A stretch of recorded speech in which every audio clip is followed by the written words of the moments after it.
Bueno, si tienen cualquier pregunta, háganla nomás. Ya, aquí estamos para responder dudas, acuérdense. Ya, entonces, para volver y cerrar la unidad de crianza respetuosa, la idea de esta unidad eran, como ven, varios objetivos, pero bien concretos. A mí me gusta que ustedes puedan saber qué es lo que tienen que aprender de todo lo que le lleva.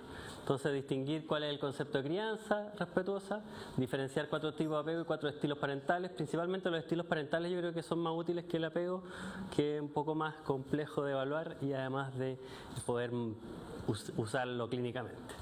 Identificar los 6 principios de la parentalidad positiva para la crianza respetuosa, distinguir 4 problemáticas frecuentes respecto a la crianza, que ahora las voy a mencionar ya que no vimos todas esas, y reconocer 4 redes de apoyo que ya las mencionamos.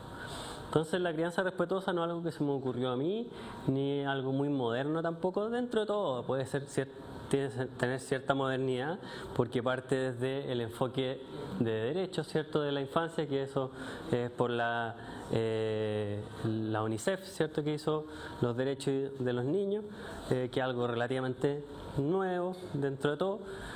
Tiene una mirada integral y considera el trato respetuoso, ¿cierto?, y por eso se llama crianza respetuosa. Es respetuosa porque es respetuosa tanto con el desarrollo del niño, con sus derechos, y también con el cuidador o la persona a cargo de ese niño, y con sus creencias, mitos y dudas que pueda tener. Acá están los 6 principios, que es vínculo afectivo y cálido, o sea, tener una buena vinculación, padre-hijo, madre-hija o cuidador-niño. Entorno estructurado, ya que sea un entorno que el niño sabe a lo que va, con estimulación y apoyo donde se pueda desarrollar, reconocimiento donde uno le diga lo que está haciendo bien y lo que puede mejorar, capacitación, que eso es quizás lo más complejo, como lo que estamos haciendo ahora, pero hacia los cuidadores. Y educación sin violencia, que yo creo que eso es uno de los puntos que ya está un poquitito más permeado en la sociedad en general, particularmente en las nuevas generaciones en nuestro país. Yo diría que igual todavía queda mucho por trabajar al respecto. Acá están los 4 estilos parentales, que ya hablamos algo del autoritario, ¿cierto?, que es el estilo Carolina. Que me gustan mucho estos gráficos porque en una pura imagen uno puede darse cuenta de qué estamos hablando. Ya, el aquí mando yo, ¿cierto? Un papá más grande y una niña que podría estar más asustada o más rebelde incluso. El permisivo, ya quiero ser tu amigo, también se llama sobreprotector. Y aquí vemos al niño más grande que la mamá. En el fondo es como que el niño manda. Está muy de moda hoy en día, se tiende a preferir porque tiene un alto afecto, ¿cierto?, y un bajo grado de control, pero lo que estamos viendo es que hay problemas cuando uno no pone ciertos controles, ¿ya? Pese a que la evidencia muestra que es uno de los estilos que tiene menos resultados negativos versus los otros dos, ¿ya? El autoritario y el indiferente. El indiferente o negligente también es como no me molestes, se resume en esa imagen y en esa frase. Y el democrático, que como ven es el único que están los dos a la misma altura, ¿cierto? Y una de las frases que lo puede resumir es ¿qué necesitas? Entonces mi niño no me come, una consulta muy típica y habitual, por lo menos para los médicos que están trabajando en atención primaria, nos pasa mucho, las enfermeras también, que consultan porque el niño no come, porque está flaco o porque piensan que va a bajar de peso. Entonces lo primero y lo más importante es ver si realmente no come, y si se acuerdan del video de Carlos González, si el niño está bien de peso, entonces come bien, no tiene ningún problema y no es necesario hacer nada, ¿ya? La mayoría de los problemas a la hora de comer son por alimentación selectiva y no porque efectivamente no coman nada, sino que pueden preferir, por supuesto, una pizza a un plato de ensalada, ¿ya? Ahora, si eso es saludable o no, esa es otra discusión, pero de que está comiendo, está comiendo. Y el niño come lo que puede comer. Es responsabilidad de nosotros darle opciones saludables. Entonces los adultos tenemos que poner ciertas normas, ¿cierto? Tenemos nuestro rol, ¿cierto? Y de acuerdo a eso se distribuye este modelo, que es el modelo de división de la responsabilidad, que en inglés Division of Responsibility. Entonces están los roles de los cuidadores y los roles de los niños. El rol de los cuidadores es crear una estructura, un hábito, un lugar, una hora. un ambiente positivo, que sea algo agradable, y no que sea cada vez que va a comer un problema, un momento desagradable, ¿cierto? Permitir que el niño se alimente solo, que esto probablemente es lo más difícil porque en la cultura chilena y hasta el día de hoy se enseña que hay que meterles la papilla en la boca desde que empiezan a comer, ¿cierto? Y por lo tanto esto puede ser más difícil de lograrlo en la medida que los niños no empiecen a comer solos. Y ofrecer alimentos saludables. Y los niños tienen que comer si quieren, difícil, que elijan qué comer dentro de las opciones disponibles. No vamos a tenerle un menú a la carta, pero sí, si hay manzana y pera, bueno, que elija entre la manzana y la pera, da lo mismo, ¿ya? Y si hay lechuga y tomate, que puede elegir entre lechuga y tomate, ¿ya? Si puede comerse los dos, está bien también. Que deje de comer cuando está satisfecho, ¿ya?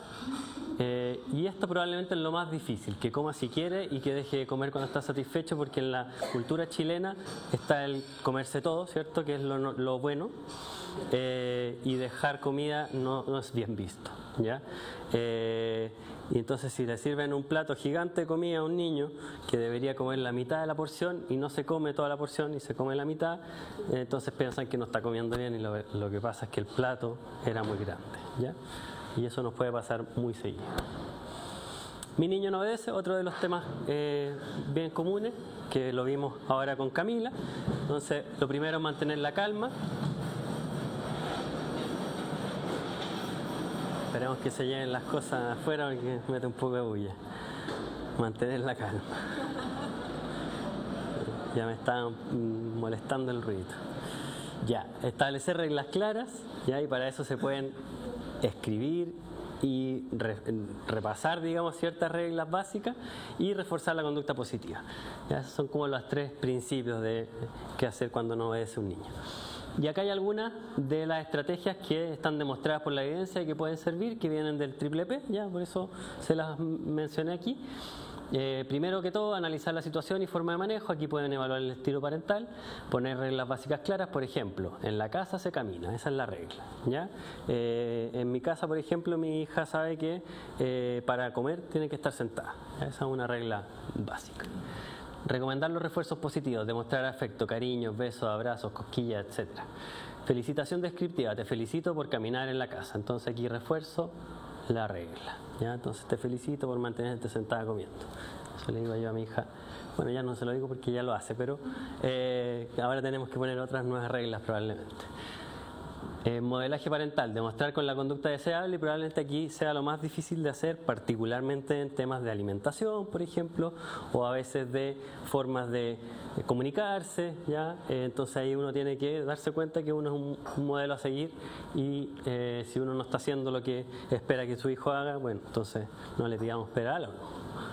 Mi niño no duerme, comprender que es un proceso evolutivo, crear un ambiente positivo a la hora de dormir, y muy importante siempre, no solamente en estos casos, el autocuidado parental, ya dormir cuando el niño duerme. Y esto que les compete mucho a los odontólogos, que puede que hayan colapsado cuando leyeron esto, porque no les enseñan, yo creo, bien, pese a que no hay tanta evidencia, pero hay evidencia de que las maloclusiones dentales ocurren después de los 3 años, no antes.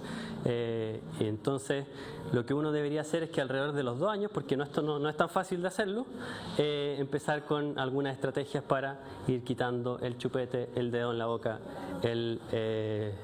la mamadera, ¿ya? Entonces es una conducta habitual que forma parte del desarrollo, disminuye solo con la edad. Si uno no hace nada, la mayoría de los niños a los 4 o 5 años no toman ningún tipo de chupete, y si lo hacen es porque hay algún problema, ¿ya? Y se recomienda cesar el hábito antes de los 3 años, principalmente por las alteraciones odontológicas maxilofaciales, por el maxilar, que entiendo que es lo que no se desarrolla bien y produce maloclusiones. Ya, en realidad es el único resultado negativo que ha demostrado el uso de chupetes. No hay otras cosas que uno podría pensar que en otras áreas médicas o psicológicas tengan algún resultado el hecho de hacer eso, ¿ya? Así que, bueno, todos nos preocupa la dentadura, así que está bien que nos preocupemos en ese momento. Ya, y la red de apoyo, ahí está, esta es la versión actualizada porque cambiaron el loguito del Fono Infancia. Apoyo psicológico gratuito para la crianza, llama y chatea también, o chatea, de lunes a viernes, 8:30 a 21 horas, yo me equivoqué, mira, me quedé con el horario antiguo. Hasta tarde ya, sí. Explicaciones en la calle. Claro. 800-200-818. ¿Ya? Esto lo han ido extendiendo. Yo creo que en algún minuto puede que sea 24/7, puede que sea medio caro. Y no sé si vale la pena en la noche. No sé si alguien va a llamar. Ay, me tengo a mi hijo llorando, que no me hace caso. ¿Qué puedo hacer? El Chile Crece Contigo, que es un sistema integral. Nadie es perfecto, que es parte del Chile Crece. Y el Triple P, que ya lo mencionamos. Entonces, en resumen de esta unidad, la crianza respetuosa es un enfoque para el derecho de desarrollo integral de los niños, con respeto a sus necesidades y la de sus cuidadores. ¿Ya? Acuérdense que respeta ambas necesidades, nunca debe olvidarse de los cuidadores. Cómo criamos tiene repercusión en la salud mental y también en la salud oral, y por lo tanto no da lo mismo y uno tiene que meterse en estos temas. Ya la mamá o el papá que te diga, no, yo veo cómo crío a mi hijo, uno tiene que decirle respetuosamente que no es así, porque hay cosas que pueden pasar que después nosotros mismos nos hacemos cargo de las repercusiones de esos niños. ¿Ya? Existen varios mitos que debemos ir derribando. Hay 4 tipos de apego y 4 estilos educativos parentales. Para mi niño no me come, evaluar si come y aplicar el modelo DOR. Si no obedece, calma, reglas claras y conductas positivas. Y si no duerme, entender que es un proceso evolutivo, que se puede crear un ambiente positivo. Y para la succión no nutritiva es parte del desarrollo infantil, disminuye con la edad, cesarlo antes de los 3 años. Existen estas 4 redes de apoyo y es muy importante esto para fomentar la salud familiar desde el desarrollo infantil integral. Y por eso es que se los mencionamos en este curso. Ya, vamos a otro caso. Este es el caso de Patricia. Tiene 40 años. Tiene un dolor de cabeza de larga data con dolor al cuello asociado. Y pongámosle también en la articulación temporomandibular, ¿ya? Que eso les puede tocar bastante seguido. Y la mayoría de las disfunciones de ATM no son problemas musculares, sino que son problemas de aquí arriba, ¿ya? Entonces por eso el manejo tiene que ser muy integral. Ha tomado paracetamol, pero no nota efecto de mejoría. Además bebió agua de melisa. Y aunque no sintió efectos positivos, le sirvió para calmarse un poco. Se hizo un escáner de cerebro, una tomografía, que arrojó resultados normales. Y en el rostro tiene un hematoma antiguo, el cual es extenso, se ubica alrededor del ojo morado, podríamos decir. Y al preguntarle por qué tiene ese hematoma, ella señala que es muy tonta, que se pegó con el palo de la escoba mientras barría.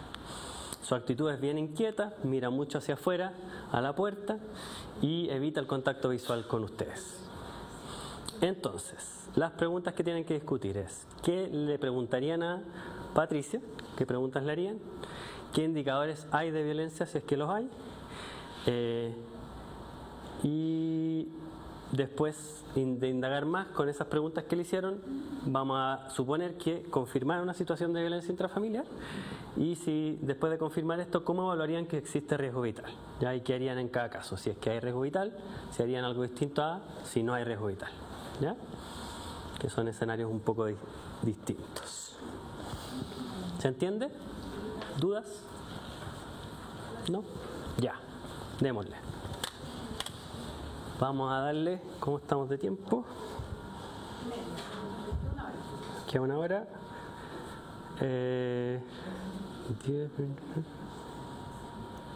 10 minutos, muy poco. 15 ya, 15 minutos. Si están listos antes me avisan.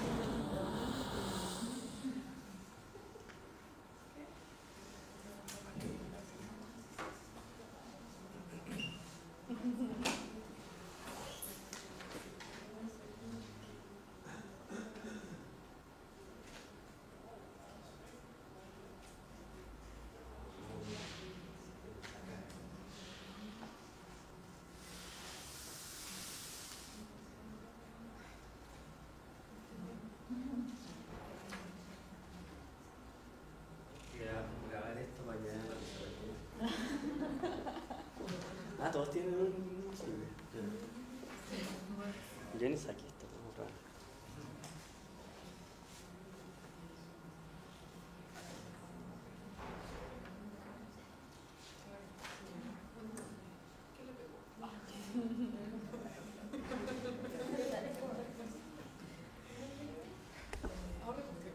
Bueno, varias. Hay que preguntarle, ¿ya? Piensen en tres. Y escriban la pregunta como se la harían. Algo que sea textual, más o menos.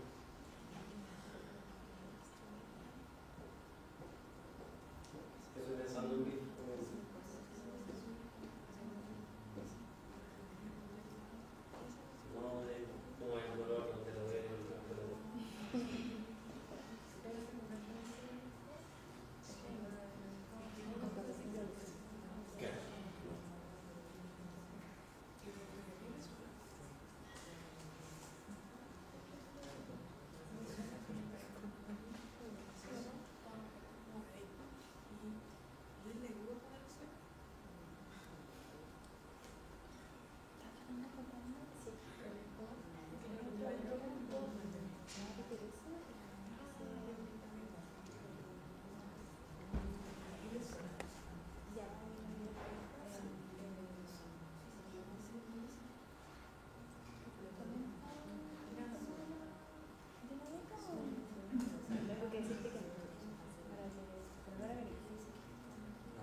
Yo las conocía antes porque eran de mi colegio. Trabajaba, o sea, yo creo que deben haber tenido un campo probablemente. Pero después se vinieron a Santiago cuando era súper chica. Su hermano chico era compañero en mi colegio.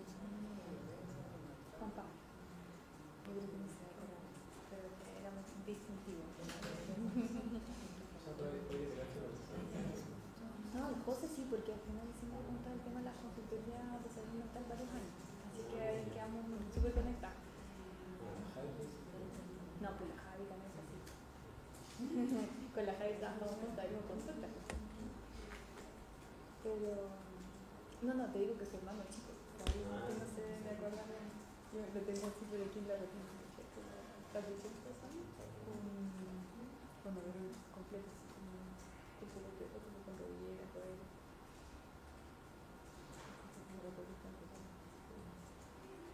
Ah, ya, pues me acordé porque me parece que en algún momento me cuando estaban viendo el tema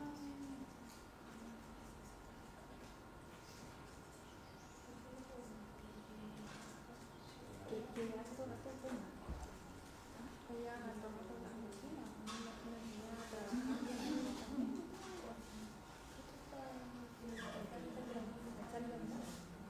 No sé de qué depende, pero la beca misma. Abril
que no sabe, que no hace nada también, que no sabe mucho, tampoco ve mucho, que sabe mucho, se da cuenta de las cosas. Pero un poco hay como de eso, o sea, pero justamente la gracia de esta pregunta es que no está bastante suave. Pero por ejemplo, no sé, ¿cómo evaluarías si hiciste mirándola, así en un caso como este? solo mirándola, pueden hacer algunas preguntas que apunten a hablar algunas áreas que son como más sensibles para el tema republicano. Ahora, no hay respuesta mala. No, si La idea es que la vayamos conversando y nosotros, claro, ya tenemos algunas que nos han funcionado mejor. O sea,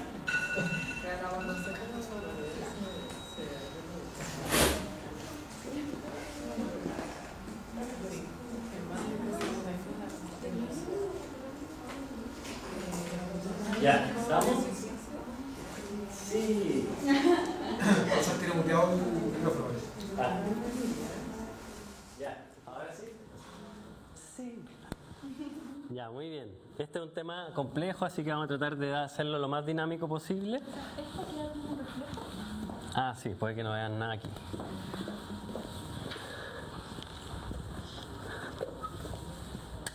Ya. Entonces, la primera pregunta es, ¿qué preguntas le harían a Patricia? Para poder saber más de este tema. Ya sabemos que estamos hablando de violencia intrafamiliar, pero sin saber y sospechando nomás qué es eso, ¿qué le preguntarían de partida? Para empezar a conversar. ¿Con quién vive? ¿Ya? Muy bien. Suele tener tantos golpes accidentales. Buena pregunta. Ya. Suele pasarle estos golpes accidentales con frecuencia. Otra pregunta más abierta. Menos cerrada. ¿Con quién vive? Es cerrada. ¿Con quién vive? Listo. ¿Vive sola? Es lo mismo. ¿Vive sola? ¿Con quién vive? ¿Cómo se siente cuando está en su casa? Si se sentía angustiada. ¿Cómo se siente cuando está en su casa? Muy buena pregunta, doctora. Eso, me gustó. Ya. Otra pregunta abierta, como para empezar a conversar. ¿Cómo es la relación con los integrantes de... ¿Ya? ¿Cómo es la relación con los integrantes de su familia? Claro, porque no saben construir una pareja. ¿Y más amplio que eso? También puede ser, también. Más específico, pero... ¿Qué se lleva con las personas que viven? No, es lo mismo, pues cómo se lleva con su... con la... ¿Hay una relación significativa que le esté generando algún... Más amplio, antes de eso. Primera pregunta. se siente? Ya, ¿cómo se siente? Ya sabemos más o menos un poco, pero no sabemos tanto. Ya, algo, pero más pensando en temas familia, ¿cierto? Así que estamos en un curso de trabajo con familia. Una pregunta abierta, pero dirigida a la familia. ¿Se relaciona algo su dolor de cabeza? Ya, eso tiene que ver con el síntoma. Muy bien. También una buena pregunta. ¿Relaciona con algo su dolor de cabeza? Esa es una pregunta más específica, pero sigue siendo un buen punto de partida también. Y para entrar a hablar de la familia, ¿qué se le ocurre como primer acercamiento?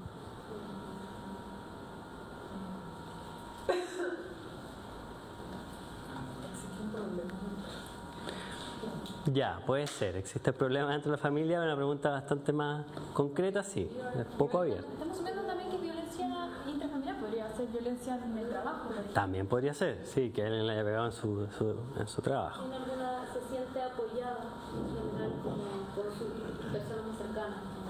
¿Ya se siente apoyada por sus personas cercanas? Podría ser una buena pregunta para partir. Eso sí o no, ¿cierto? Cerrada. Lo más fácil es hacer preguntas cerradas, yo sé. Además, cuando uno tiene poco tiempo, trata de hacer preguntas cerradas para no alargarse. Está estudiado que personas que tienen metodología centrada en la persona, con buenas habilidades comunicacionales versus los que tienen una centrada en el profesional, ya una mirada centrada en el profesional, se demoran 1 minuto de diferencia en una consulta. Un minuto más el que tiene centrado en la persona, por supuesto. Pero solamente eso. Así que no te va a demorar más de un minuto si haces una buena entrevista clínica con un enfoque centrado en la persona y no en tu agenda propia. ¿Ya? Y eso estamos hablando de 8 y 7 minutos, de ese nivel de atenciones, cortitas. Esto está estudiado en médicos, particularmente. Ya, entonces, ¿qué podemos hacerle? Una pregunta más abierta, más amplia, para partir, hablar de su familia. No, pues más amplia. Eso es muy cerrado. ¿Con quién vive? 1, 2, 3, 4 personas. ¿Cuál es la pregunta para saber cómo es la dinámica familiar? ¿Se acuerdan? Después les mostré. Dinámica familiar, pregunta, nos responde ¿qué? ¿Ya? ¿Y cómo le podemos preguntar a una persona cómo funciona su familia? ¿Cómo funciona su familia? Podría ser una pregunta, pero más amplio que eso es ¿cómo es su familia? Es sencillo, súper fácil, pero no se les ocurre. ¿Por qué? Porque no trabajamos mucho con familias y no hacemos preguntas tan abiertas. ¿Cómo es su familia? Y se van a encontrar con una cantidad de respuestas múltiples y muy distintas, ¿ya? Pero con eso pueden partir. ¿Por qué? Porque les puede salir ahí al tiro la respuesta que ustedes esperaban en vez de preguntarle, ¿le pegó su marido? ¿Sí o no? Entonces, claro, es distinto preguntarle, ¿quién le pegó? Dígame al tiro, porque tenemos que hacer la denuncia. O, ¿cómo es su familia? Ya. Una pregunta puede ser cómo es su familia, pueden ser también las que dijeron con quién vive, si esto le ha pasado antes o no, cómo se lleva con sus familiares, ¿ya? Pero como para partir tiene que ser siempre algo más abierto y mucho más amplio para que dejen que ella pueda entrar en confianza en el fondo, ¿ya? Porque si van muy al detalle probablemente no les diga nada, ya les dijo que se pegó en el palo de escoba, entonces no va a ser tan fácil entrar a dilucidar, claro. O quizás sí, pero le da miedo. Ya. ¿Y hay indicadores de violencia? ¿Cuáles? Ausencia de contacto visual, hematoma, Ausencia de contacto visual, como en la baja autoestima. hematoma. ¿En qué se ve autoestima? Autoestima baja. Dice que es muy tonta, muy bien. ¿Qué más? Como justificando su golpe. Se justifica porque ella es muy tonta, ¿cierto? Ya. Bien.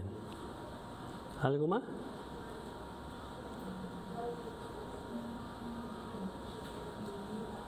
¿Ah? Algo más indirecto, que puede ser cualquier cosa, pero estamos pensando que es violencia, que es por lo que viene.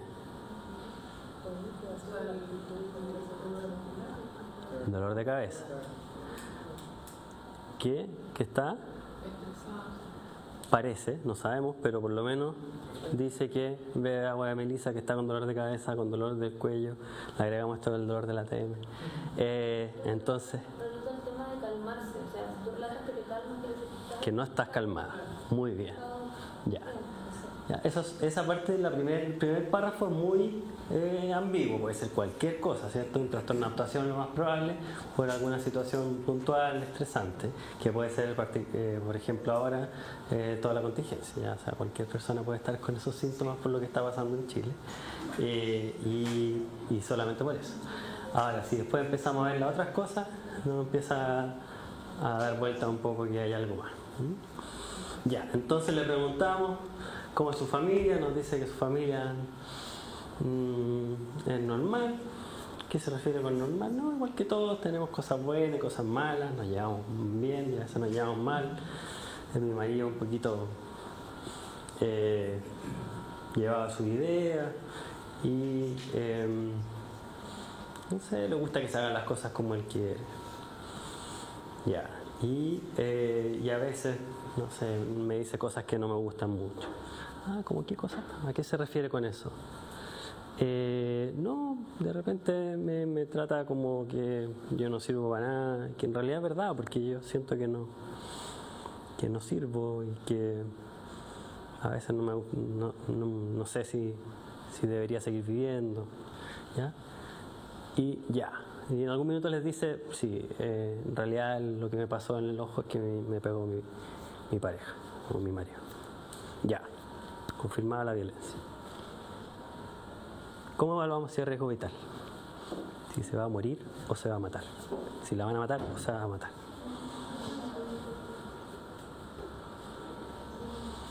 Aquí tienen que saber de evaluación de riesgo suicida y de riesgo homicida, que es un poco más difícil. No estamos acostumbrados a ver riesgo de homicidio e investigar posibles asesinatos.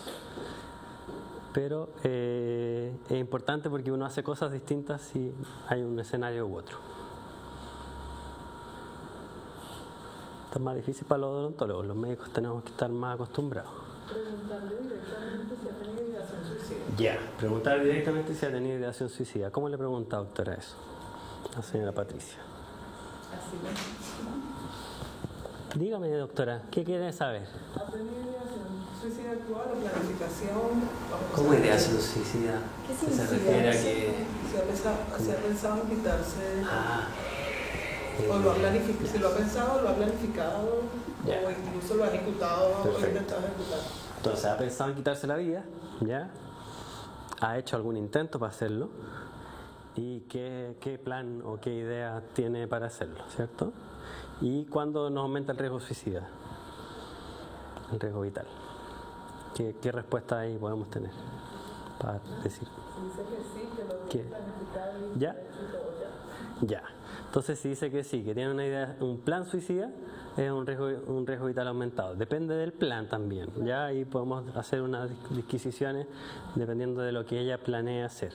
¿Qué cosas les parece que podrían ser letales y por lo tanto un riesgo vital inminente? ¿Cómo se matan las personas? ¿Qué se matan? Efectivamente. ¿Ah? La mayoría de las personas no se muere de sobredosis. Depende de qué. ¿De qué medicamento estamos hablando? ¿Sobredosis de qué? No, benzodiazepina, nadie se muere con sobredosis de benzodiazepina, muy raro, muy poco probable.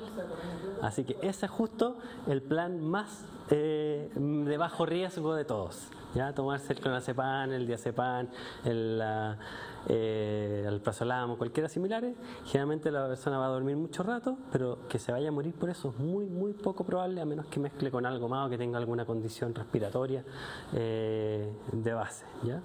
Porque lo que hace es deprimir el sistema respiratorio, entonces uno se puede morir de un paro respiratorio, pero tendría que tener alguna cosa más agregada, ¿ya? ¿Qué otras cosas? ¿Pueden matar a alguien? Bastante como el tema como de que planifican el colgarse, ya tienen la soga, Ya, dónde se colgarse. va a quitar todo, De todas maneras, si tiene la soga y tiene donde colgarse, eso sí te pueden la matar. soga y todo eso influye. Y que haya estudiado además eso, efectivamente, que haya probado y que no se va a soltar ni a caer la viga donde se cuelgue. Ya, ese es un plan que puede ser letal. ¿Qué otro? Tampoco. O sea, depende cómo te las cortes. Pero en general, la mayoría de las personas hace cortes superficiales, transversales y es un sangrado más bien limitado y autolimitado y se pasa solo, ni siquiera tenés que comprimirte y se desaparece el sangrado. Depende, sí, pero en general la mayoría de los cortes yo te diría que no, son más bien autoagresiones para bajar la angustia, ¿ya? Es una forma de calmarse. Pero si se corta, claro, transversalmente, hay un corte profundo en los dos brazos. No quiere decir que si un paciente nos dice algo de eso no vamos a reaccionar. No, claro. Hay un plan para eso. Estamos también. pensando en qué Pero tal letal letalidad. Claro, si se va a matar efectivamente, se va de tu voz y se va a matar y por lo tanto tú vas a ser responsable de algún grado de que eso haya ocurrido, ¿ya? Esa es la pregunta. Ya, entonces colgarse, algunos medicamentos, ¿cuáles son letales? De los que manejan ustedes o los que manejan. Paracetamol, sí, puede producir una insuficiencia hepática aguda y morirse por una sobredosis de paracetamol, que es mucho más ampliamente disponible y se usa menos, pero está. ¿Qué otro medicamento para matarse como más seguro? Uno dice, cuando empieza a hablar de esto, uno dice, le voy a dar idea a la persona que se quiere morir. No, eso está estudiado, que si uno investiga la ideación suicida, habitualmente lo que pasa es que baja el riesgo suicida, ¿ya? Porque uno está ofreciendo una ayuda y un apoyo. No es que uno le haya a decir, ha pensado en hacer esto, otro, no. Uno pregunta qué es lo que ha pensado y de acuerdo a eso ve si es riesgoso o no es riesgoso. ¿Y si tiene un arma en su casa? Un arma, muy bien, doctora, eso. Tenemos poco, en Santiago particularmente menos, pero ahora puede que haya más, no sabemos. En regiones se usa mucho más, en Chile, en zonas rurales, se usa mucho tener escopeta o rifle a postón para cazar o incluso para ahuyentar a ciertas personas. Así que puede ser. Preguntar si hay armas y si ha pensado usar armas. ¿Ah? Ya, sí, de algún lugar como que efectivamente se pueda matar, por ejemplo el Costanera Center, ¿ya? Lanzarse al metro, sí, también yo creo que, no sé si es tan letal, pero sí, probablemente sea un riesgo importante. Y ahí es más difícil detenerlo también. Sí. Ya, entonces ya tienen algunas ideas de preguntar, ¿cierto?, por el plan, algunos planes que pueden ser más letales que otros, principalmente armas en la casa, al tiro les aumenta el riesgo de muerte, entonces ese es un caso que hay que sacar esa arma, digamos, o sacar a esa persona de donde está el arma, ¿ya? Entonces hay que hacer algo. ¿Qué otras cosas te aumentan riesgo de muerte que no sean de suicidio? El tema por su vida, ¿Ya? la persona que está generando el maltrato. Ya. La violencia. Temor por su vida. Ya, sí. O sea, si esa persona efectivamente piensa que lo pueden matar, hay que considerar eso, ¿ya? Ahí uno tiene también que distinguir un poco por qué piensa eso y si hay qué es lo que habría que buscar ahí. ¿Por qué? ¿Cómo pasa? De algún hecho anterior, ¿ya?, tan violento que significa un riesgo para su vida. Perfecto, eso. Y principalmente la escalada de violencia, ¿ya? Pero sí, hechos anteriores que hayan podido producir alguna lesión importante, más bien grave, o si está en escalada la violencia y cada vez son hechos más graves que el anterior o más violentos y que pueden desencadenar un homicidio, femicidio en este caso, ¿ya? ¿Qué otra cosa? Que es un delito en Chile. Amenazas de muerte que sean plausibles, por supuesto, ¿no? Ay, te voy a matar, pero en realidad no. Perro que ladra no muerde, dicen.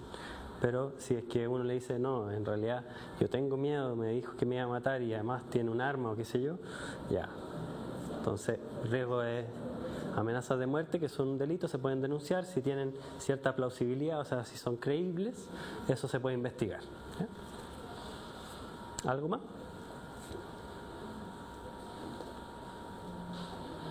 Si esta señora viviera sola y su pareja en realidad no vive con ella, pero la maltrata igual, y en la casa no tiene apoyo de nadie, no tiene a nadie más, ningún familiar, su familia no existe, y si vuelve a la casa no sabe qué va a pasar y está sola en el mundo.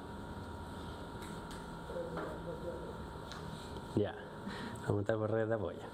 Si no tiene ni una red de apoyo, entonces hay que tener ojo porque no tenemos de dónde apoyar. Sí, una pregunta que se hace, sí, por redes de apoyo. Sí. De la pregunta que hablamos al principio, ¿cierto? De qué le preguntaría. Entonces estamos hablando de riesgo suicida. ¿Ah? O sea, preguntar por si se va a matar o no se va a matar o si la van a matar en algún minuto de alguna forma, ¿ya? Entonces ahí tienen algunas de las preguntas que comentábamos. Ver las redes de apoyo, si es que tiene alguien que la pueda ayudar y que pueda hacer un apoyo para poder hacer algo al respecto. Y eso, pues suicidabilidad, como que la pueden matar, redes de apoyo y no sé si se me olvida algo más de cómo las haría evaluar. Ya, y si existe riesgo vital, ¿qué hacemos? Y si no existe riesgo vital, ¿qué hacemos? Ya, denunciamos en cualquiera de los dos casos. ¿Qué hacemos distinto que aparte de la denuncia? ¿Qué vamos a activar si hay riesgo vital?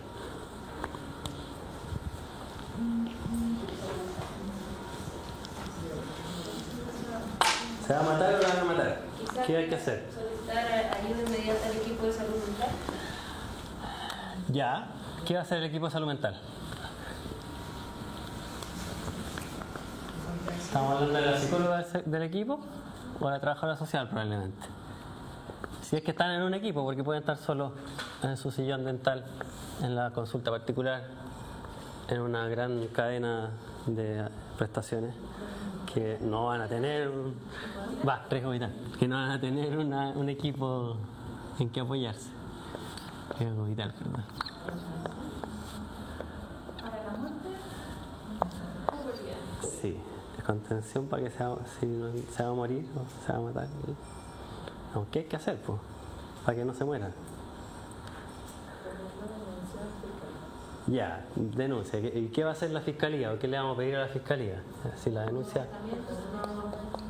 va igual. Pero ¿qué es lo que necesitamos que pase, aparte de denunciar? Orden de alejamiento, ya.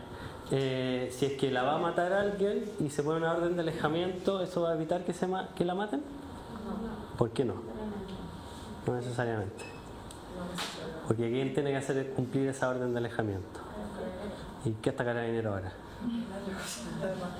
Entonces no nos va a servir mucho la orden de alejamiento.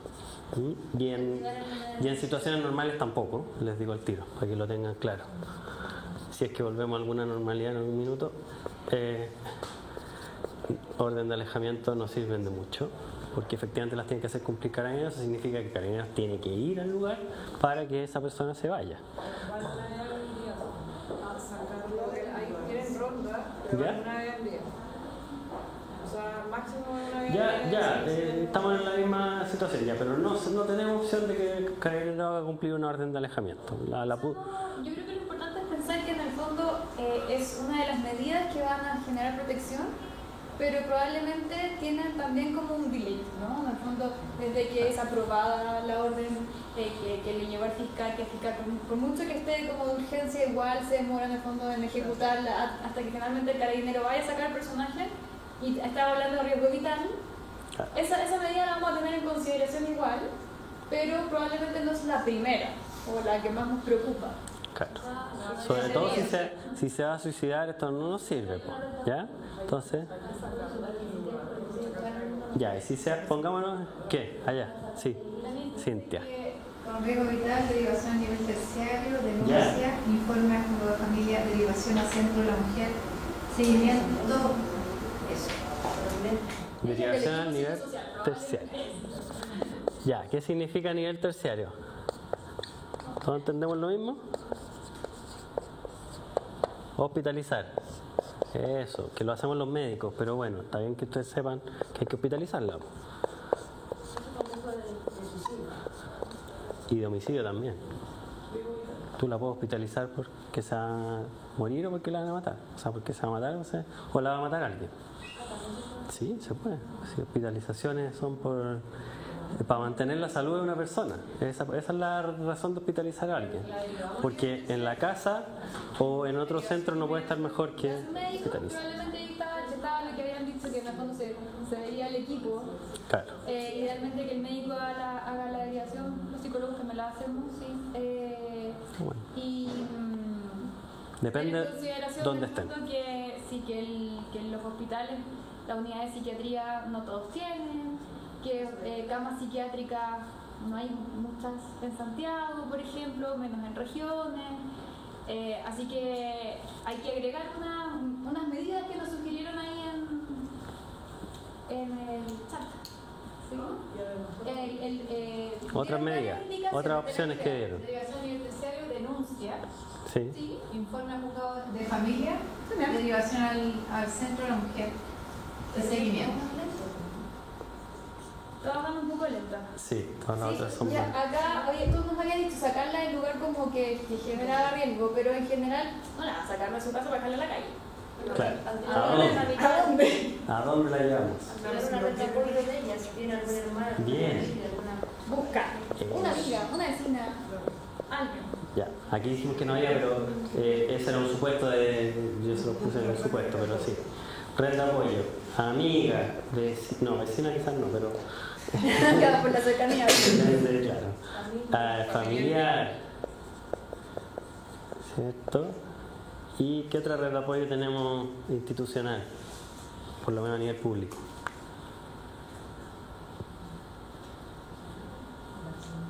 Para las mujeres afortunadamente existe. Para los hombres no. Les digo el tiro, si a mí me pega mi mujer y me va a matar, no tengo... ¿No es centro de la mujer? ¿Qué dijo la ¿Qué es del Cernam? ¿De dónde son esos centros? Ah, bueno, sí, lo dijeron, pero para que sepan de dónde es. Del Cernamec, ahora se llama Cernamec. Caja de acogida. O sea, Sí. Casas de acogida. Casa de acogida, eso. En que las casas de acogida finalmente son como... Servicio Nacional de la Mujer y finalmente Equidad de te Género. derivan desde... bueno, la fiscalía es quien hace ese Claro. movimiento después de la denuncia. Si el riesgo vital es inminente, las reubican en estas casas de acogida. Que son en comunas distintas donde Están en vivimos. comunas distintas. Por ejemplo, yo cuando atendía en Puente Alto, donde trabajábamos con la Berni antes, teníamos una casa acogida que quedaba en esa zona y eran mujeres de otras comunas que las mandaban para allá con sus hijos habitualmente. Entonces, imagínense como una especie de hostal donde viven varias mujeres con sus hijos. Es como eso.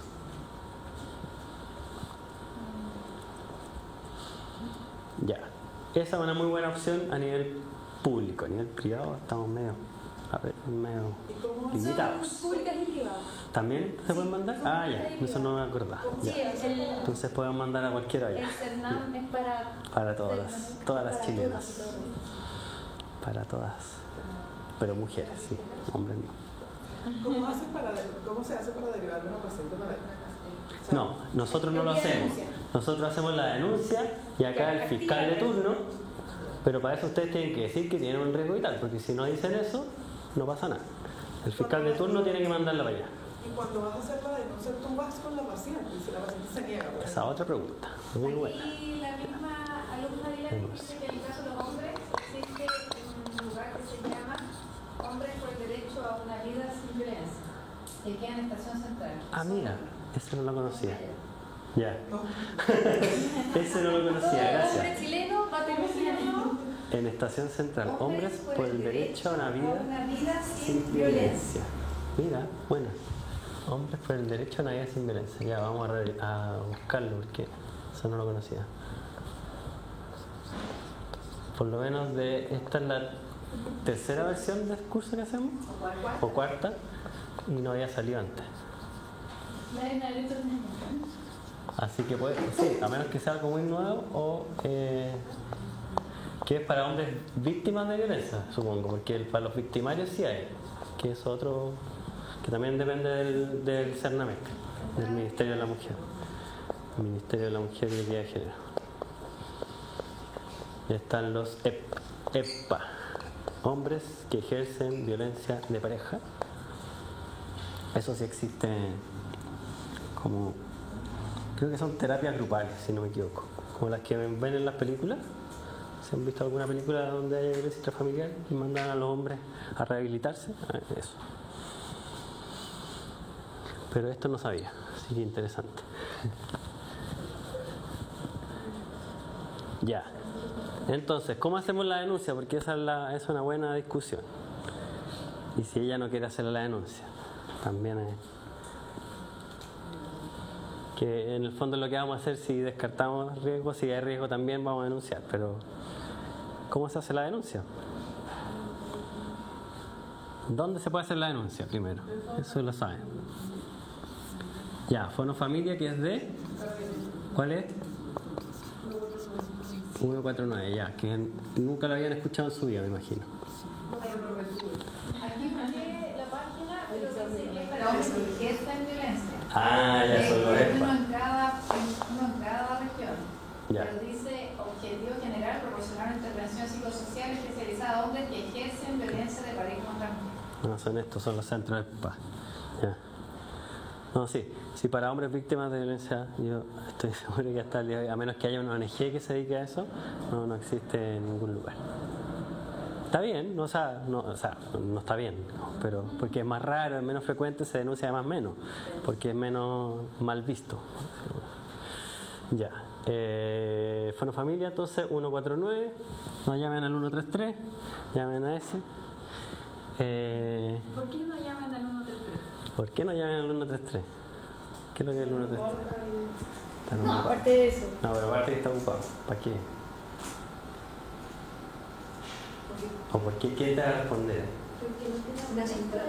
La CENCO, Central Nacional de Comunicaciones de Carabineros. Y en general, en el fondo, No. un procedimiento que es muy específico. O Sí. sea, en general uno, con lo complejo que es, y ustedes en el fondo también con lo enredados que uno puede estar, lo que uno necesita al otro lado es alguien que realmente te dé herramientas, te responda las dudas que uno tiene. No sé si especializado. Y también ocurre algo similar cuando uno se acerca también a las comisarías. Claro. Acá están capacitados, se supone. Eso, esa es Eso. la idea.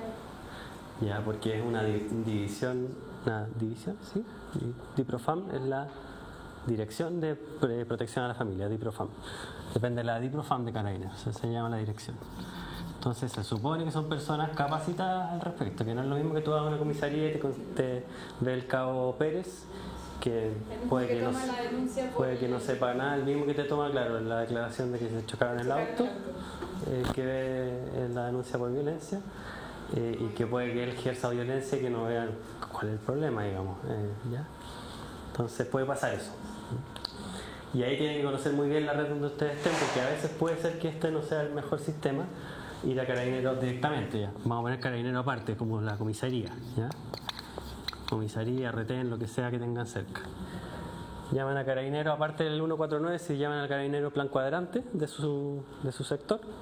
Oigan, tengo un problema de violencia intrafamiliar, por favor, pueden venir a tomar la denuncia. ¿No? Que estamos en un procedimiento, tenemos unos capuchados, en un saqueo, no sé dónde. Pucha, pero es que la señora se va a matar. Pues. Bueno, ya espérenme a ver si puedo mandar un móvil, una unidad. Una media hora, una hora. Aló, llamé. Sí, lo que pasa es que todavía están en procedimiento. Cuando se desocupe la unidad va a ir a tomar la denuncia. ¿Ya? Esas cosas pueden pasar, entonces tenemos que tener otra alternativa. ¿Ya? En el 149 creo que no pasa eso, pero igual tienen que mandar a alguien si es que quieren tomar la denuncia ahí mismo. Entonces me imagino que ellos llaman al lugar que está más cerca de donde están. Entonces puede pasar. ¿Ya? ¿Qué alternativas tenemos? ¿Dos más? Ya, pues sí, por lo menos los chilenos tienen que saber a dónde denunciar. Para cualquier denuncia, no solamente en esto. ¿Dónde más podemos denunciar que no sean los carabineros? Sobre todo hoy en día que están más sobrepasados. PDI, que también están sobrepasados, pero es otra opción. Policía de Investigaciones también tienen peritos especiales de violencia y delitos sexuales incluso, específicamente. Entonces también hay personas que son más capacitadas en esa área, dependiendo del lugar que vayan a la PDI. Normalmente ahí te mandan con el detective que ve tales temas, entonces puede ser que no les tome la denuncia a cualquier policía, pero tampoco lo tengo tan claro. ¿Y qué otra opción? ¿Más directa? ¿Quién es el que toma las decisiones al final? Fiscalía, Ministerio Público. Directo a la Fiscalía, sí, dejar la denuncia. Ahí normalmente hay que ir. Ya estos dos pueden ir al lugar. Generalmente la PDI no va, no sé si tienen la obligación, tengo la duda, de ir a tomarte la denuncia. Carabineros sí, tienen la obligación de tomarte la denuncia donde tú estés si así lo requieres. La PDI no estoy tan seguro. En la Fiscalía tú tienes que ir o mandar un oficio, un informe o algo así. ¿Y algo más me falta? Parece. No, estamos bien, ahí está. Sí. Sí, en la fiscalía en general lo que uno hace es como un escrito, Un escrito, porque claro, nombre. eso. Un documento escrito. Pero como ya hemos conversado, en el fondo son mecanismos que igual pueden ser un poco engorrosos, y si uno teme en el fondo por la vida de alguien, hay que tratar de pensar en alguien que te vaya a ofrecer una respuesta un poco más ahora. Rápida. ¿Sí? Probablemente si lleva a la persona a la comisaría, en una de esas quizás la tengan ahí un tiempo y la puedan como proteger de alguna forma, Claro. ¿cierto? La clave yo creo que es conocer sus redes, donde ustedes trabajan, ya sea la consulta privada o pública, saber con quién cuentan, porque el día que les toque que alguien les llegue con esto, aunque venga al dentista, pero a veces pasa, no se van a querer encontrar con que no saben nada, porque todo esto ya es engorroso. Imagínense partir de cero. Como, ¿a quién nadie mira? ¿Y cómo? Sí. Se van a querer ir para la casa. Como vamos. Sí, por favor, sáquenme de aquí. Entonces, por eso les ofrecemos estas opciones, porque tienen que saber, dependiendo de dónde estén, cuál es la que funcione mejor para cada caso y quién es el que funciona más rápido y toma mejores las declaraciones. También hay que acordarse de no victimizar secundariamente, ¿cierto? ¿Saben el término de victimización secundaria o revictimización? ¿No? Probablemente alguna de ustedes ha sido violentada anteriormente, más de alguna, por lo menos por ser mujer. Exactamente, cuando le hacen repetir en forma reiterada y sobre todo cosas muy concretas, por ejemplo en el caso de abusos sexuales, que pasa más, pero puede pasar solo en violencia verbales incluso, el contar los hechos y relatarlos en forma reiterada y además que te hagan preguntas como más personales si uno quiere o incómodas, como reviviendo y reexperimentando la situación en términos verbales y recordando el tema. Entonces, está bien que ustedes pregunten todas las preguntas que hicimos al principio, pero cuando ya tienen claro el tema y ya saben que hay que denunciar, no sigan preguntando más. No es necesario saber cuántas veces le pegan y si la violó o no la violó, si le pegó con un combo y le pegó con un bate en la cabeza. ¿No? O sea, si les dice toda esa información, perfecto, porque le agregan cosas a la denuncia y la van haciendo mucho más sólida, por decirlo de alguna forma, como denuncia. Pero no tampoco se transforma en un interrogatorio de saber todo el detalle de cómo sucedieron las cosas, ¿ya?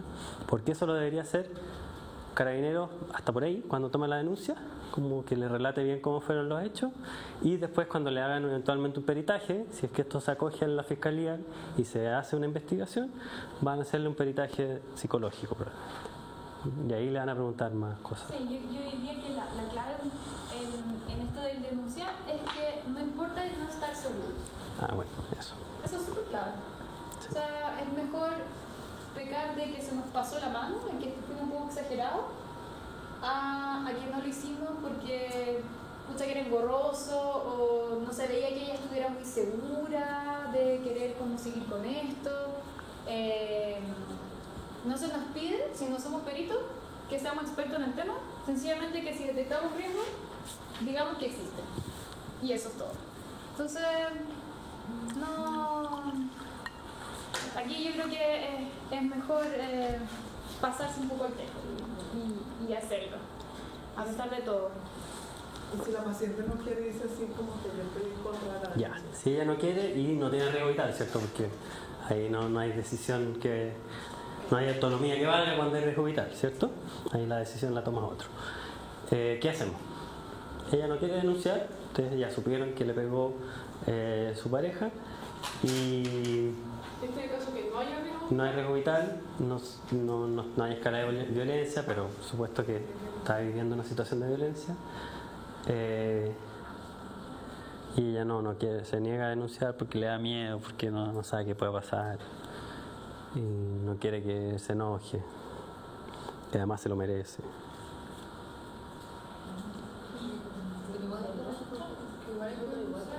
¿Por qué hay que denunciar igual? Porque no sería un cómplice.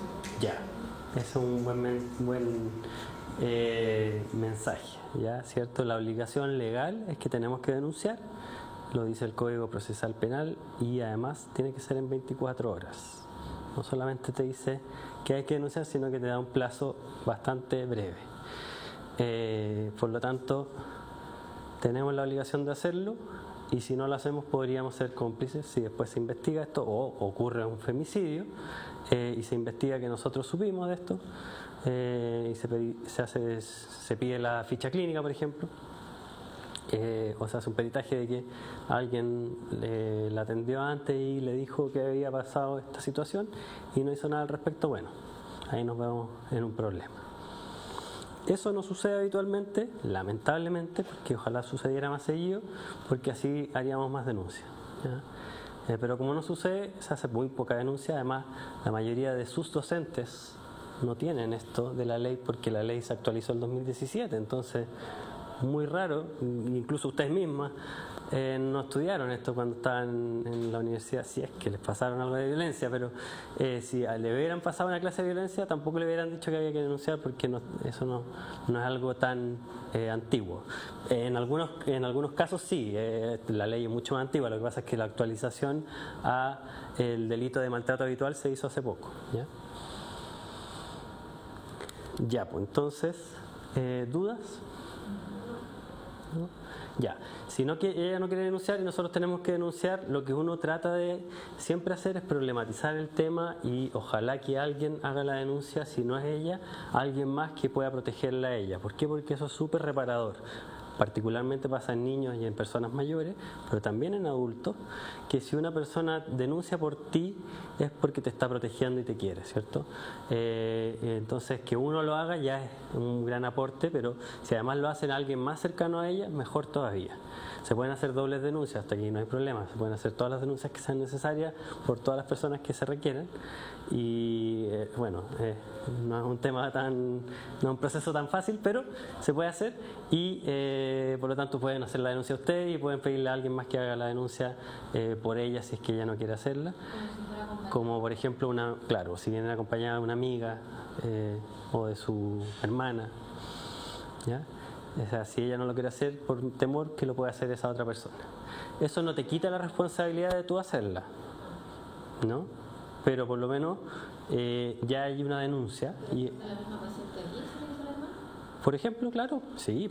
O sea, si ella vino acompañada con alguien, el ideal es hablar con ese acompañante, sino el victimario, por supuesto. Eso es lo peor que uno puede hacer. Si la persona que la maltrata está ahí, que puede pasar, es muy común, porque son muy controladores, entonces puede ser que la persona que la maltrata esté esperándola afuera, entonces ahí, por lo tanto, tienen que hacer otras cosas para que esa persona no entre, no esté en contacto con esta mujer y la puedan proteger desde allá, ¿ya? Independiente que haya riesgo vital o no, ustedes tienen que detener la violencia de alguna forma, ¿ya? Entonces, si está el maltratador afuera, también tienen que hacer otras cosas para que no se vaya con esa persona. Entonces siempre pedirle que denuncie a la misma persona es muy reparador porque le empodera y hace que esa mujer se sienta que esto no está bien, y si lo hace otra persona por ella que sea más cercana también es un poco más reparador porque dice ya, tengo a alguien que se preocupa de lo que me está pasando y puedo pedirle ayuda a esa persona, ¿ya? Y si son ustedes, bueno, serán ustedes, para eso estamos también. Ya, pero por ejemplo si uno está en el CEFAM, ¿uno da esa dirección? Depende. En general hay conductos en los mismos CEFAM. Yo creo que ahí es bueno conversarlo con el mismo equipo y saber qué es lo que tienen planeado. Si no existe, planear y en el fondo plantear que generen un protocolo de cómo actuar frente a estos casos, porque en el fondo, así como me puede pasar a mí, le puede pasar del otro lado. Entonces es algo que en general suele suceder que nacen por situaciones concretas. Claro. Nos dimos cuenta que no tenemos ningún protocolo para esto. Y ahora pasa. Sí. No sabemos. Yo diría que en el fondo cada CESFAM tiene sus propios como caminos, ¿no? Algunos directos a la trabajadora social, tras flujo, otros no, que vaya a la unidad de urgencia del mismo CESFAM. Cada uno en el fondo lo va a ir manejando. Entiendo que muchos que vaya al SAPO, contratar lesiones, por ejemplo. Claro, el típico tema es como, ¿qué hago si estoy atendiendo y tengo 25 pacientes de plus? ¿Sí? Bueno, el centro tiene que ver cómo se hace cargo de eso. Alguien seguirá viendo otros pacientes, se derivarán a otra persona. Algo hay que inventar para eso. El otro día nos tocó un niñito con verrugas genitales, con diloma, de 3 años. Venía con la mamá, lo estaba viendo un colega mío, médico general, y claro, sospechó que era genital, digamos, o sea, condiloma, infección de transmisión sexual, verrugas por papiloma, y me fueron a preguntar a mí si podía verlo para confirmar que efectivamente fuera eso y no fuera otra cosa, para poder ver qué había que hacer. Y a mí me pareció que sí, efectivamente tenía 2 lesiones que tenían toda la cara de condiloma y había historia de abuso sexual del abuelo de él cuando el abuelo era chico, papá del papá, que vivían con él, y hace un mes había ido de la casa porque había peleado con su señora. Y como ustedes sabrán, y si no saben, apréndanlo ahora, las personas, particularmente los hombres que han sido abusados, se convierten en abusadores, ¿ya? Sobre todo si no fueron reparados, por supuesto. Así que, y la persona que abusa sexualmente normalmente es cercana en el caso de abuso sexual infantil, al niño, y por lo tanto uno tiene que sospechar de los hombres, que habitualmente son los que más ejercen los abusos. Entonces lo que hicimos fue pedirle a Carabineros que viniera al lugar. Francisco, mi colega que hizo la denuncia y que vio al niño, tuvo que pedir que le vieran los pacientes, ya, así que yo le vi a algunos de los pacientes con otros colegas, los que venían después, y llegaron carabineros, 2 carabineros de civil, que me pareció bastante adecuado, no venían uniformados, a tomar la denuncia. Me llamaron a mí en la dirección, estaba la directora, la subdirectora, la mamá y el niño, y fui yo a decir lo que me había parecido que era, y después se quedó mi colega haciendo la denuncia. Funcionó bastante bien. Nosotros no tenemos un protocolo, y ahí nos vimos en la encrucijada de qué hacer, ¿ya? Y afortunadamente resultó relativamente bien, pero claro, nos vimos enfrentados a que hubo una serie de cosas que no estaban bien evaluadas y no sabíamos bien qué hacer y que se tuvo que resolver en la marcha. Así que es muy importante conocer la red de cada uno, ver cómo funciona, y lo que pasa finalmente es que nos vemos enfrentados a estas situaciones sin saber qué hacer y nadie nunca pensó qué es lo que había que hacer. Entonces ahora por lo menos ustedes tienen ya algunas redes de donde agarrarse y poder decir ya, hagamos un protocolo, pueden ser estas opciones, quién puede averiguar bien qué funciona mejor acá, y tengamos esto establecido donde sea que trabaje. Porque así se baja harto el estrés cuando esto les toque hacerlo. ¿Alguna otra pregunta? ¿No? Ya. Entonces los objetivos de esta unidad eran identificar conceptos y características fundamentales del fenómeno de la violencia intrafamiliar y distinguir el fenómeno como un problema de salud, para poder hacer un manejo, por lo menos en el primer contacto de la atención primaria. Acá está la definición de DIF según la ley. La ley 20.066, perdón, 29, ¿cierto? No, 20.066, 20.066, sí. Dice que es todo maltrato que afecte la vida o la integridad física o psíquica de quien tenga o haya tenido la calidad de cónyuge o una relación de convivencia con él, o bien, o sea, cónyuge o conviviente, ¿ya?, que tengan maltrato físico o psíquico. O cuando esta conducta ocurre entre los papás de un hijo en común, vivan o no vivan juntos, ¿ya?, papás de un hijo en común, sobre un menor de edad, cualquiera este sea, un adulto mayor, o discapacitados que se encuentren bajo el cuidado o dependencia de alguien, adulto mayor bajo el cuidado de alguien, ¿ya?, o discapacitados bajo el cuidado de otra persona. Eso. ¿Se entiende? Estos casos como vulnerables se agregaron algunos de ellos hace no tanto, y esto de la calidad de cónyuge o relación de convivencia, particularmente la convivencia, también se agregó hace no tanto, ¿ya? Eso. ¿Se entiende el concepto? ¿Sí? Y este es el ciclo de la violencia, que es importante que lo conozcan porque es un círculo vicioso, ¿ya? Entonces cortarlo no es tan fácil porque habitualmente esto lleva mucho tiempo de perpetuarse y ya hay una dinámica tan bien establecida que hace que eso se mantenga así en el tiempo. Entonces está la fase de aumento de la tensión, la fase 2 de incidente agudo de agresión, que aquí puede ser que consulte a esa persona, ¿sí? Puede ser este caso, por ejemplo, que consulte por dolor de cabeza en vez de por el golpe, pero a veces pueden venir por el golpe. Y arrepentimiento y comportamiento cariñoso, que aquí es la fase más difícil de cambiar esto, porque es donde generalmente se vuelve a como la reconciliación. Entonces, aquí es difícil de romperlo. En los periodos de explosión probablemente es más fácil cuando se genera cierto grado de distanciamiento donde se pueden hacer más cosas. Y ahí esos son los puntos como críticos que uno puede intervenir. Acá está lo que ya conversamos, evaluar el riesgo vital, si hay sospecha de delito, denunciar siempre. Como ven, la sospecha de delito es muy amplia porque es maltrato físico-psíquico en convivientes o niños o adultos mayores que dependen de otros o en personas con discapacidad dependientes de otros. La denuncia, ahí están las opciones que ya lo conversamos. El otro era el juzgado de familia, ¿viste? Si algo me faltaba. Sí. Claro, es que fueron familias como carabineros juntos pero no revueltos. Al juzgado de familia generalmente no se denuncia, pero pues se puede hacer, también llamar al juzgado y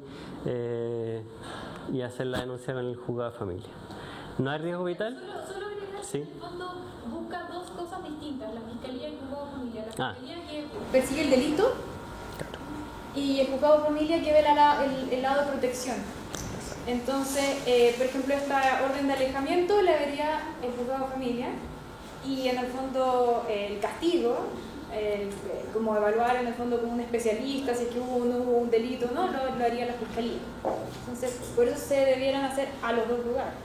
Sí, cuando no constituye un delito, por ejemplo, violencia en el pololeo, o un maltrato aislado, que es muy raro pero puede pasar, particularmente en contextos de estrés. Por ejemplo, ahora que alguien siempre se llevó bien con su pareja y ahora que están estresados por todo lo que está pasando en el país, se empiezan a maltratar, ¿ya? Eso, que además tiene mucho mejor pronóstico porque se puede tratar mucho mejor, podría no configurarse como un delito de maltrato habitual, ¿cierto? Que la habitualidad ahí se la especifique también. Y podría ir al juzgado de familia y tomar otras acciones legales, ¿ya? Y no necesariamente investigar y hacer todo lo que implica una denuncia. Si no hay riesgo vital y no constituye un delito, que es estos casos que son, yo diría, ya más excepcionales, porque lo habitual es que sea o sea, lo más frecuente es que sea un maltrato habitual, ¿ya? Es muy raro que no sea. Ustedes tienen que igual detener la violencia para que no siga avanzando, problematizar, ver las etapas del cambio. Aquí pueden hacer entrevista motivacional. Si no saben lo que es eso, capacítense en eso porque también les puede servir para cambiar hábitos. Movilizar el sistema, ya que puede ser una intervención en crisis o consejería familiar, que esos conceptos los vimos y los vamos a repasar, y ver las redes de apoyo y por supuesto un seguimiento que ya habían dicho desde los que están en la casa. Entonces, ¿cuándo denunciar? Si es un delito de maltrato habitual, que ya lo mencionamos, por las personas protegidas por la ley 20.066, y la obligación de denunciar, como ya les dije, que está en el Código Procesal Penal, artículo 175. Aquí estamos todos los que estamos relacionados con la salud, profesionales en medicina, odontología y otras ramas relacionadas, y los que ejercieran prestaciones auxiliares de ella también. Y en 24 horas dice el artículo siguiente. Y aquí están las redes de apoyo que las mencionamos casi todas. Para el adulto mayor está el CENAMA, Centro Nacional del Adulto Mayor, Servicio Nacional del Adulto Mayor, o las oficinas de cada municipalidad pueden tener algún apoyo para los adultos mayores. No existe un centro del adulto mayor que reciba adultos mayores con violencia o vulnerados en sus derechos, ¿ya? Hay establecimientos de larga estadía, ¿ya? Geriátricos, pero tienen mucha lista de espera y muy pocos cupos. Y generalmente no se derivan a estos pacientes, sino que se derivan a los que están con algún problema de dependencia o de vulnerabilidad social, ese tipo de situaciones. Y bueno, el Fono Familia, que es lo más fácil de acordarse, 149. Entonces, como puntos clave de esta unidad, la violencia es una acción ejercida por una o varias personas donde se somete de manera intencional una acción que atenta contra la integridad de otra persona, ya sea física o psíquica. Se puede tipificar de acuerdo al tipo de maltrato en personas, dependiendo de las personas afectadas, por ejemplo, violencia de género, o el tipo de maltrato físico, psicológico, sexual y económico, ¿ya? Que la violencia económica no está tipificada dentro de esto, ¿ya? Y existe particularmente en algunos sectores alrededor de esta universidad. Se puede tipificar la violencia de acuerdo al... Perdón, el círculo de la violencia tiene 3 fases que ya las revisamos. Y este círculo de la violencia refleja distintos patrones, tanto culturales como probablemente psicológicos, sociales, algunos aspectos personales de tipos de personalidad, entre otros. La OPS y la OMS consideran la violencia como un problema de salud pública, por eso que estamos hablando dentro de un contexto de trabajo con familias y relacionado con ámbito de la salud. Y la detección de violencia intrafamiliar en APS se puede hacer en distintas actividades y prestaciones. Ya no solamente es para los psicólogos, trabajadores sociales, sino que también médicos, sillones dentales con los odontólogos, en cualquier prestación, y uno puede detectar violencia porque es muy frecuente, lamentablemente. Está el fono 149 para recibir apoyo y orientación respecto a la BIF. De la intervención en crisis, que un poco hablamos lo que haríamos en este caso. Vamos avanzando aquí más rápido. La crisis es un cambio profundo y de consecuencias importantes en un proceso o situación, y se puede ver como un peligro o una oportunidad, ¿ya? Entonces lo importante es tratar de transformar una crisis en una oportunidad. Hay un esquema que muestra 5 fases de la crisis que uno puede en el fondo esperar que ocurran dentro de cualquier crisis: el evento precipitante, una respuesta desorganizada, una fase de explosión, una fase de estabilización y una de adaptación. Son muy parecidas a las fases del duelo, para los que han leído algo de duelo, ¿ya? Y una de las intervenciones que de hecho ahora hace poquito está demostrado por un estudio que hizo la Universidad Católica, y sacó un manual de primeros auxilios psicológicos para que lo busquen, que es bastante didáctico.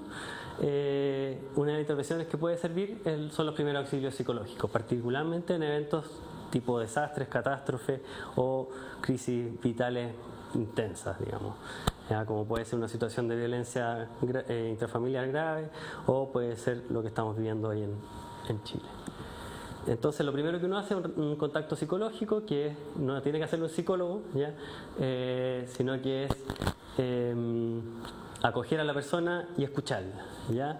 Después viene la dimensión del problema: cuál es el problema, por qué es un problema, qué tan seguido le está ocurriendo, en qué lo ha afectado este problema, ¿ya? Cuáles son las posibles soluciones que ha hecho, un poco lo que ya conversamos acá, lo borré, de la terapia de breve central de soluciones, tiene que ver un poco con eso. Después hacer alguna acción concreta, ya entonces vamos a hacer esto, esto y esto, y después finalmente un seguimiento para cuando vamos a volver a ver qué pasó. Autocuidado del equipo, muy importante. Nosotros, si no nos cuidamos, no podemos cuidar a otros, ¿ya? Si nosotros no estamos bien, no podemos hacernos cargo de otras personas, así que muy importante: alimentación, técnica de relajación, organización emocional, descanso, cuidados tanto personales, individuales como grupales, ¿ya? Y tener instancias formales de cuidarse dentro del equipo, ¿ya? Esto se da mucho más en la salud pública, donde hay espacios muchas veces protegidos para eso, y yo creo que se da menos en contextos privados, que es importante hacerlo, sobre todo si trabajamos en equipo, pero si no sobre todo si no trabajamos en equipo, porque si tenemos un equipo, por lo menos nos podemos afirmar en el equipo, pero si estamos solos en un sillón dental, en una consulta donde tú te metes a un box y empiezas a recibir pacientes, y la única otra persona que existe es la secretaria que está recibiendo a esas personas, y tu jefatura está en otro lado, nada que ver, y no tienes a otros profesionales, no los conoces, con suerte los has visto cuando salís del box o cuando llegas, es más importante que tengas instancias donde te puedas mantener bien tu salud, tanto mental como física. Entonces, puntos clave: la crisis está este estado de desorganización ante situaciones que alteran la capacidad de enfrentar problemas. O sea, si yo no soy capaz de superar un problema, me puedo enfrentar a una crisis si se me desorganiza todo. Hay distintas fases: el evento, la desorganización, la explosión, la estabilización y la adaptación. Hay 2 tipos de crisis que ya los mencionamos antes, es lo mismo, son con otros nombres: circunstanciales o no normativas, y del desarrollo o las normativas. La intervención en crisis es un proceso activo para movilizar los recursos que tiene esa persona para poder superar la crisis. tenemos los primeros auxilios psicológicos que hace eso justamente, y para el equipo de trabajo en crisis es muy importante tener estrategias de autocuidado, particularmente en este momento, en esta época y en este mes. Yo creo que es muy importante que hagamos cosas para autocuidarnos. Y vamos con el último caso. ¿Cómo estamos de tiempo? ¿Nos pasamos? Ah, chuta, no me dijeron nada. Ya. Lo dejamos entonces para la casa. Ya. Les voy a dejar la tarea para la casa a la señora Carmen, que necesitaban que fueran a ver a su marido a la casa. ¿Ya? Esto puede ser que les toque hacerlo menos, particularmente a los odontólogos, que no salen mucho a la casa, pero puede ser que les toque en algunos lugares que lo hacen mucho más, particularmente los que estén fuera de Santiago. Entonces les dejo la tarea para la casa, que revisen bien el caso. ¿Sí? ¿Seguro? ¿Ya? Si tienen, si están todos de acuerdo, los que tienen que irse, váyanse nomás, no hay problema. Ya. Ya. Entonces ya, veámoslo, ya. Yo no tengo problema, pero la Cintia se tiene que ir. ¿Cómo lo hacemos? Si querés tú ándate, y los que están en línea los dejamos para la casa. Sí. Sí, porque además el video no puede durar eternamente. Ya tenemos que dejarlo un tiempo. Para los que lo van a revisar en la casa debería ser lo que dura la actividad. Ya, dejémoslo hasta aquí para la grabación, para que puedan revisarlo en la casa. Recordarles que el examen se activa ahora a partir de este momento. Tienen 2 semanas para hacerlo, y tienen 120 minutos para responderlo. Son casos muy parecidos a los que vimos ahora, no es nada rebuscado, son preguntas muy similares, y eso sí, hay una alternativa, o sea, hay varias opciones, porque no es de alternativa, es de preguntas abiertas, así que son respuestas cortas generalmente para que no se tengan que extender tanto, y es con casos también. Entonces ven los casos y van respondiendo a las preguntas. Eso.